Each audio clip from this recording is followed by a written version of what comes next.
Carole, seen here in an early picture, was one of Hollywood's favorite daughters. She grew up in the movie industry, climbing the long, long ladder that leads to fame and stardom, rung by rung. As Jane Peters, she started in Mack Sennett comedies before the screen had found a voice. As Carole Lombard, she fought her way to featured roles, and finally, in the years immediately preceding her tragic death, to the very pinnacle of success. She met and worked with many people on the way, and won the love of all who knew her by her earthly friendliness, her ready laughter, and her never-failing courage. She was so radiantly alive that Hollywood received the news of her sudden death with almost as much incredulity as grief. Screen Snapshots brings you these scattered scenes showing Carole Lombard in some of the roles she played and in her off-screen life, in the belief that you too cherish the memory of this girl who brought you so many hours of entertainment.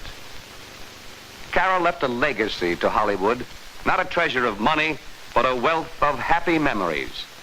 We remember her for the generosity with which she always helped others less fortunate than herself, and for the quips with which she always tried to laugh off her own good deeds. We remember her for her practical jokes and for the wholehearted laugh that invited the entire world to share her fun.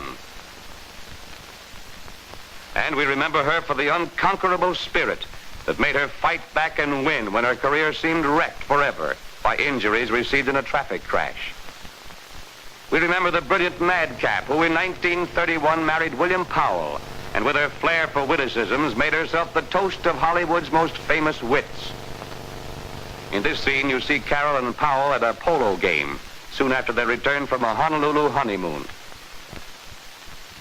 And we recall the dazzling woman of fashion, seen here at the opera with Gloria Swanson and Mrs. Richard Barthelmess. Carole was noted as one of the screen's best-dressed stars,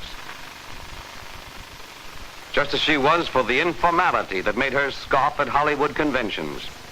No personality ever had more sparkling facets or a greater talent for friendship. She was equally at ease dunking donuts with a pal, in this case Roscoe Carnes, or exchanging repartee with such theatrical greats as John Barrymore and Walter Connolly, both of whom have now joined her in death.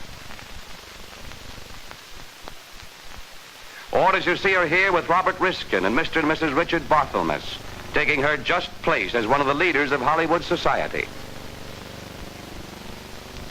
In 1939, culminating a romance that movie fans everywhere had watched with absorbing interest, Carole Lombard became Mrs. Clark Gable, and Hollywood discovered still another facet of her remarkable character.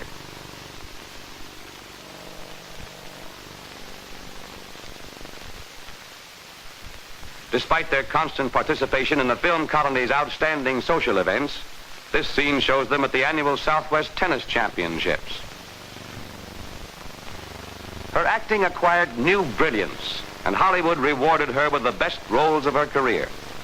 The one-time Mack Sennett comedienne had reached the ladder's top, recognized as one of the screen's outstanding stars, ideally happy in her private life.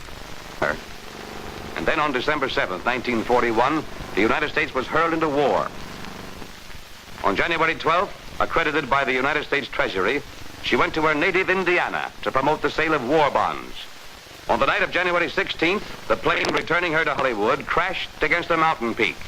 And Carole, as much a soldier as any one of the 15 uniformed men who died with her, gave her life in the service of her country. She has not been forgotten and shall not be. On the second anniversary of her death, Screen Snapshots attended the launching of a ship in one of California's great shipyards. On the bow of that ship was the name, Carole Lombard. And in the huge audience that watched the ceremonies attending its launching were people from every walk and station of life. An audience as variegated as the one which had loved the girl who was there being honored. An all-American crowd gathered to honor an all-American star. With Clark Gable, now a captain in the Army Air Forces, is Madeline Fields Lang, for many years Carole's secretary and constant companion, and Irene Dunn, who, as one of Carole's best friends, sponsored the ship's launching. Human being has individuality. You see it christened, and then it sails away to the far ends of the earth to live a life of service and utility.